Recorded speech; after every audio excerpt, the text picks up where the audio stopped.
What's up mga kapatid? Kahit umuulan pa, simula ng bakbakan ng Creamline Cool Smashers at Akari Chargers para sa 2024 PVL Reinforced Conference Championship.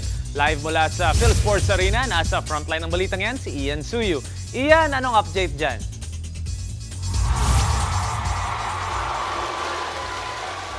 Mikey, kahit nga napakalakas ng ulan sa labas, todo pa rin ang suporta ng mga fans para panoorin at suportahan ng kani-kanilang mga teams sa PVL Reinforced Finals sa pagitan niyan ng Akari Chargers at ng Creamline Cool Smashers ngayong gabi.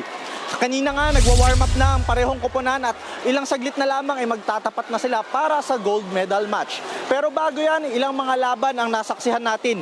Kanina nga, nagharap na sa unang pagkakataon para sa Invitational Cup ang guest teams na Kurakishi Ablaze ng Japan at Estcola ng Thailand. Nang ibabaw ang galing ng defending champions na Kurakishi at nakuha agad ang laro sa 4 sets kontra sa Estcola.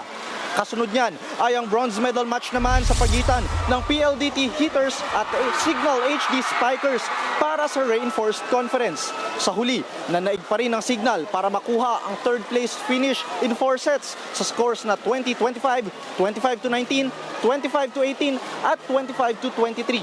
Pero sa ngayon, all eyes ang fans sa finals sa pagitan ng Akari at Creamline. Target ng Akari na makuha ang kanilang kauna-unahang kampyonato sa pangunguna ni Gretchen Soltones, Sed Domingo at Ivy Lacsina. Sa kabilang banda naman, nais ng Creamline na makuha ang kanilang ikasyam na titulo. Inaasahang mag-step up para sa Cool Smashers sina import Erica Staunton at stalwarts Michelle Gumabaw, Bernadette Pons kahit wala ang ilang key players dahil sa national team duties. Mikey, pagkatapos nga ng laban na ito, dediretso na kagad sa awarding ceremony para nga sa mga medalist ng mga team natin at bibigyan ring parangal ang ating mga individual players.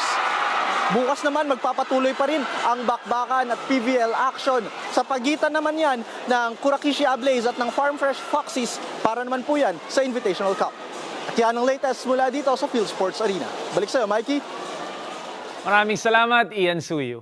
What's up mga kapatid? It's your sports tito Mike Reyes. Huwag magpahuli sa mga umaaksyong bakbakan at harapan sa loob at labas ng bansa. Para sa mga pandiin ng sports news, mag-follow at mag-subscribe sa social media pages ng News 5. Peace and love.